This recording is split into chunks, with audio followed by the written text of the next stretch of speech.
жаңалықтардан оқып қалдым да азыр. Жогорку Кеңештин 90 депутатына кымбат балуу кызматтык унаа берилет депчи. Анан, конечно, бардыгы депутат болгону умтулат да.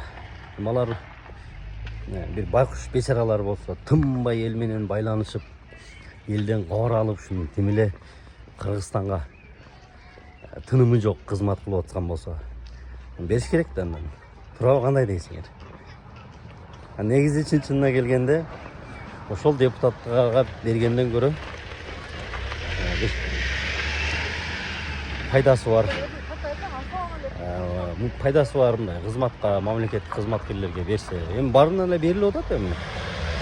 Бул үчүн бийликке ыраазычылык билдиришибиз керек. Анан ушул депутаттарга тим эле койсо деген ойдомун да. Эми депутаттар үйүнөн ошол ишине эле барат го негизи. Анан кыйратып, элге кыйратып, алиги каникулда эле барышпаса, анын үстүнө ошол жерде отурган 90 депутаттын бардыгы эле артында бир бизнеси бар. Гилтеген байлар деп ойлойм да. Сиздер кандай ойнойсуздар билбейм. Менин жеке оюм ошол.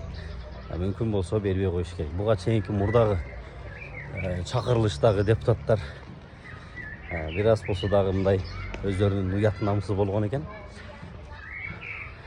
Отказ кылып, отказ беришкен. Керек болсо баягы жатаканалардан беричи. Мен негизи эле ойлойм муну. Şu kızmatlык унааларды бергенден көрө депутаттарга кол тийбестикти бериш керек.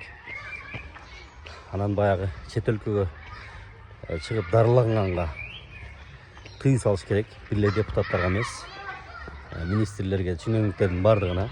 Ошондо биздин медицинабыз бир аз өнүгөт. Анан булар өздөрү ооруп калса, бала чакасы ооруп калса, булар өзүнүн мамлекеттин ооруканаларында дарыланбайт да, бүт эле чет өлкөгө чыгып дарыланып келишет да. Анан ошол себептен биздин мамлекеттин ооруканалары аркада өнүкпөй, тез айыздын убагындагы имараттарда.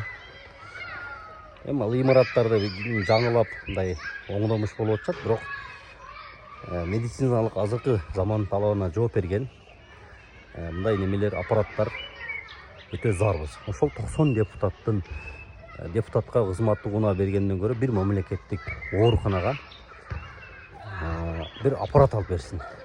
Чет өлкөгө чыгып операция болуп аткандар, башкалар бар, толтура медициналык жактан аркадабыз. Ошол аппараттарды алып берсе, депутаттар өздөрү деле колдосо керек деп ойлойм. Алар машинага муктаж эмес, зар эмес деп ойлойм.